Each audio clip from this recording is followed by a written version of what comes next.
Salam Darbe. Masih bersama dengan Pak Ongki selaku Direktur Operasional PT Hana Inti yang kali ini juga sedang melahirkan produk baru yaitu Darbe Chicken. Kita sambung dengan materi berikutnya setelah beberapa materi sebelumnya kita ngobrol banyak hal tentang Darbe Chicken. Sekarang adalah konsep tentang gotong royong yang mengusung konsep bisnis di dalamnya tentang gotong royong. Apa itu? Monggo Pak Ongki bisa dijelaskan. Ya, ketemu lagi ya Mas Dito. Ya. Ya, kita bicara konsep gotong royong. Sebetulnya ini adalah culture kita. Saya kebetulan dari orang desa, Mas Dito. Ya. Based on orang desa yang memang tahu bagaimana nenek moyang kita itu bekerja. Mungkin sekarang nilai masih ada, tapi sudah berbeda. Bagaimana orang membangun sebuah rumah bisa dengan bantuan satu kampung. Dan itu mungkin hampir tidak ada sekarang. Dan orang tidak berpikir negatif apapun karena memang niat mereka adalah bergotong royong. Dari situ kita coba mengembalikan minimal dengan ekosistem kita bangun sebuah kepercayaan, kita bangun sebuah kerjasama, kita bangun sebuah komitmen bahwa kita bisa bekerja bersama-sama. Ada value yang selalu kita tanamkan di ekosistem kita. Yang kita selalu menyebutnya ada namanya people, sosial, dan profit. Ini nggak boleh dibolak-balik Mas Dito. Oke, harus people dulu ya. Harus people dulu. Kenapa harus people dulu? Karena people-nya ini yang paling penting.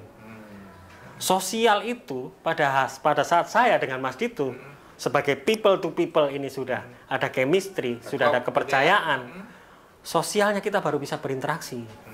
Kenapa? Kita bisa berinteraksi kalau kita sudah yakin, kita bisa bekerja sama, kita bisa berinteraksi. Kita kemudian berinteraksi dalam banyak hal. Membuat sesuatu yang tidak ada menjadi ada. Membuat sesuatu yang ada menjadi bernilai. Membuat sesuatu yang bernilai menjadi profit. Nah, itu. Jadi, saya ngomong dengan Mas Dito ini, kita ngomong people cocok, kita berinteraksi, jangan bilang untung. Karena untung itu adalah sesuatu yang kita munafik kalau sebagai pengusaha ngomong kita tidak mencari untung. Tapi untung ini adalah profit ini adalah sesuatu yang akan kita dapatkan kalau kita sama-sama trust, kemudian kita konsisten, kita komitmen, dan tidak ada dusta lah di antara kita. Itu baru kita nanti akan mendapatkan ujung itu. Bukan awal-awal udah ngomong itu berapa gitu ya. Jadi sesuatu yang haram di ekosistem kami pada saat kita bertemu, profit saya berapa Pak? Itu tidak akan berlanjut. Karena bukan nilai itu yang kita ingin bangun. Jadi akhirnya ngomong seperti itu, salah satu yang saya coba sampaikan di forum ini adalah Hana Inti mempunyai produk salah satunya Darbe Chicken. Darbe Chicken ini kita mencoba memberikan unsur gotong royong. Saya expert di bidang ayam, tapi bukan di bidang kuliner. Saya ada teman yang expert di bidang kuliner, tapi dia bukan expert di bidang operasional. Beda, kan gitu. Jadi kita coba. Isomo apa sih? Ayo kita kontribusi. Ayo kita saling memberi. Ayo kita gotong royong. Gotong royong artinya, Pak, aku cuma punya uang. Percaya nggak sih sama kita yang mau kerja ini? Percaya. Oke, saya akan berikan modal. Pak, saya cuma bisanya masak. Tapi kita bukan karyawan loh ya. Kita ngomong, kita ini bergotong royong. Sama-sama nilainya gotong royong. Kita ngomong, ya sudah kamu masak, lakukan yang terbaik, kita akan support, gitu kan. Tapi akhirnya, kenapa saya bilang di konsep kita, saya belum terpikirkan untuk membuat Darbe Chicken ini menjadi sebuah franchise. Sama sekali belum terpikirkan saat ini. Mudah-mudahan saya konsisten dengan ini. Ini sebetulnya materi yang mau saya tanyakan, tapi sudah dijawab dulu. Apakah nanti kedepannya mau di-franchise-kan seperti yang lainnya, semakin banyak atau di bisnis opportunity kan misalnya ya. Nah ini ternyata enggak ya Bang Ongki. Konsepnya berarti gimana bermitranya itu tadi? Jadi begini Mas Dito, kita tahu, apalagi dalam kondisi sulit seperti ini. Ya. Orang mau franchise, mau berusaha, mau berbisnis, cuma ada dua pilihan. Orang ini mencari pekerjaan, atau dia punya uang dan bingung mau diapain. Nah, kita coba tarik satu elemen aja. Yang pertama, kita anggap orang itu kepingin bekerja. Orang itu pengen mempunyai nilai. Tapi dia kebingungan mau ngapain. Nah ini kemudian ngomong franchise. Franchise itu menurut saya bukan gotong royong. Orang saya pengen kerja Mas itu. Saya pengen kerja, saya pengen, orang punya cita-cita Pak, saya pengen punya warung, punya resto, punya kafe. Kan orang ini punya keinginan itu. Tapi di depan kita sudah memberi target dia. Kamu bayar sekian baru saya kasih kafe. Ini bukan Prinsip. semangat gotong royong. Tapi kalau buat kita benar-benar bermitra. Bermitra itu secara prinsip ada dua. Sama-sama menang, sama-sama kalah. Nah, itu tidak ada satu pihak yang menang, tidak ada satu pihak yang selalu dikalahkan. Ini mitra. Tapi kalau terjadi satu pihak ada yang dikalahkan, pasti bubar atau sebaliknya. Jadi kita ngomong ini bermitra. Ngomong bermitra, apa sih yang kamu miliki? Pak, saya punya tempat aja. Saya tidak punya keahlian. Dan saya bilang, Hana inti lebih fokus ke manajemen resto. Ya. Kita kepingin membantu teman-teman yang pengen punya kafe, pengen punya warung, pengen punya kaki lima. Kita bantu. Gak usah mikir berat-berat, gak usah mikir yang terlalu. Biasanya orang bisnis begini Mas Dito. Orang bisnis, loh saya mau memulai, saya udah nabung ini banyak, saya sudah nabung. Kalau rugi bagaimana? Akhirnya maju mundur, gak jalan-jalan. Terus dia nabung banyak buat franchise. Karena menurut dia ini salah satu peluang yang tidak merugikan.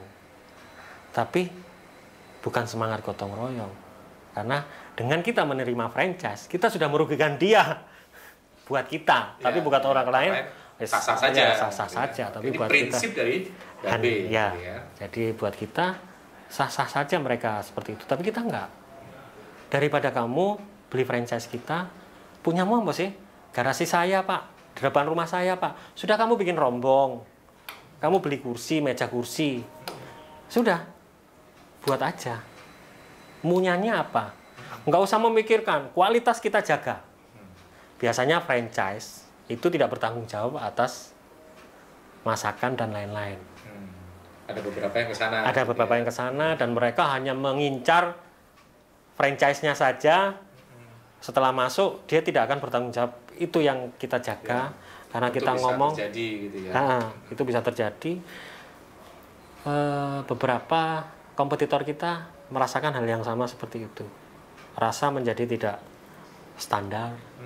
Kemudian kualitas jadi menurun karena masing-masing sudah mulai berpikir untuk mencari keuntungan sendiri-sendiri. Ya, yaitu mungkin dalam tanda kutip yang berbisnis franchise yang kurang memperhatikan gitu ya tentang mitranya. Ada yang memang sudah memperhatikan sehingga bisa membangun dengan bagus, tapi ada juga beberapa yang ke arah sana. Cuma Darbe ini menghindari beberapa. Menghindari. Kita tahu tidak semua franchise buruk ya, Mas Dito. Tapi kita menghindari kejadian itu. Jadi kita bilang semangat kita adalah gotong royong, di mana orang punya tempat tidak punya keahlian, di mana orang punya keahlian tapi tidak punya tempat, di mana ada orang punya uang tapi dia bingung mau investasi kemana. Zaman sekarang Mas itu mana ada orang bisa dipercaya.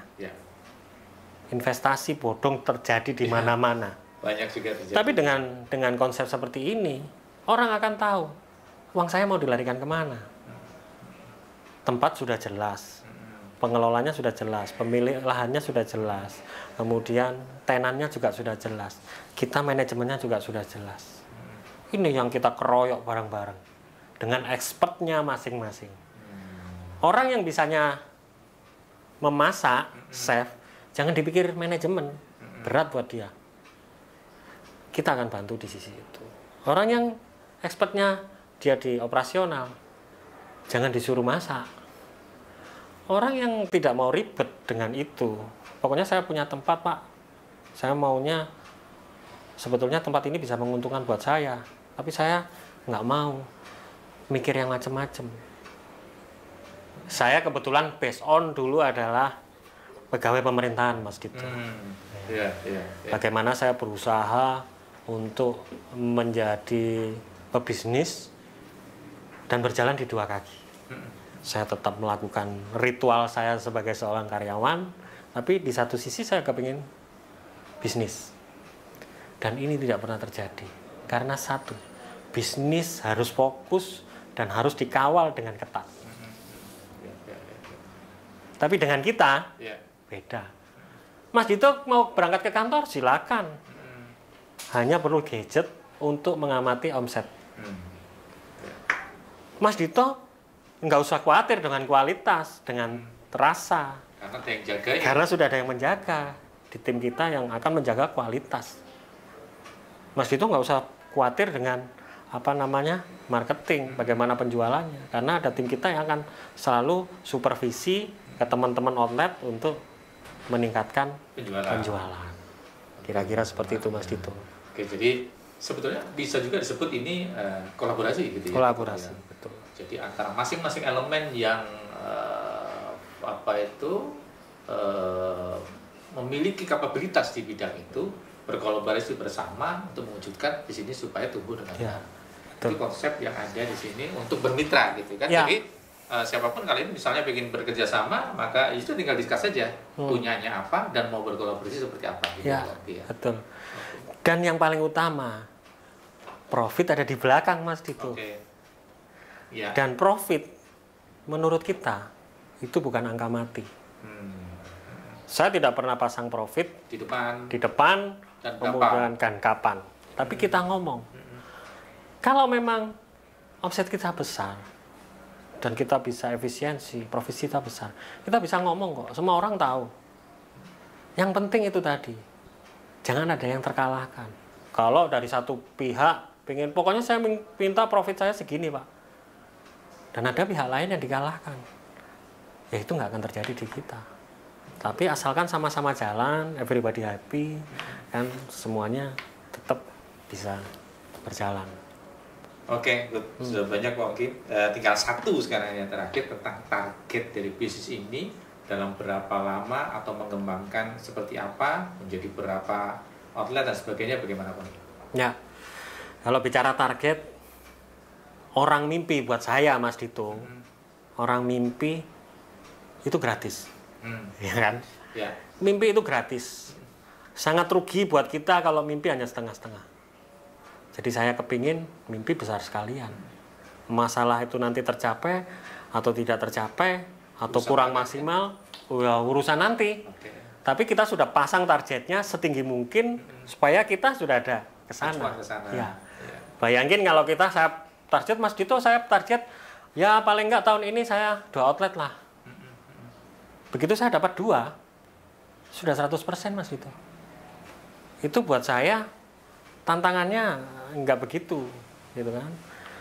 Jadi biasanya saya itu pasang target selalu tinggi. Caranya nggak usah dipikir sekarang Mas Dito, mbuh ya apa carane. Karena kita yakin bahwa pasti ada jalan keluar. Jadi kalau ngomong target kepinginnya sih saya itu punya 100 Darby Chicken di seluruh Indonesia. Ya Mas Dito, ini mungkin memang ngomong sih dalam 2 tahun kita sudah bisa mencapai titik itu. Tapi bayangkan kalau kita pasang target tadi di 10 kafe atau 10 Darby Chicken, kemudian kita hanya mendapatkan 10, beres. Tapi kalau kita pasangnya 100 Mas Dito, kita dapat 10, kita menganggap masih 10%. Padahal sebetulnya itu sudah luar biasa kalau kita pasang targetnya 10. Buat saya itu hanya masalah angka. 10, 100, 1000 itu hanya masalah angka. Tapi yang saya tetap tekankan bahwa mimpi saya besar, 10% tercapai, ya itu memang rezeki yang diberikan Tuhan buat kita. Yang penting kita sudah berusaha mengejar yang 100. Kan gitu Mas Dito. Rugi banget kalau kita mimpi cuman setengah-setengah. Oke. Target besarnya adalah insya Allah dalam 2 tahun ke depan ingin mencapai 100 titik. Betul, insya Allah. Dan yang bermitra silakan nanti tinggal hubungi di manajemen di Darby Chicken. Konsep mitranya apa, bisa ngobrol banyak tentang hal itu, bisa hubungi melalui Instagram ataupun bisa datang langsung ke counter untuk ngobrol dengan manajemen. Betul, betul. Oke, ada lagi Pak?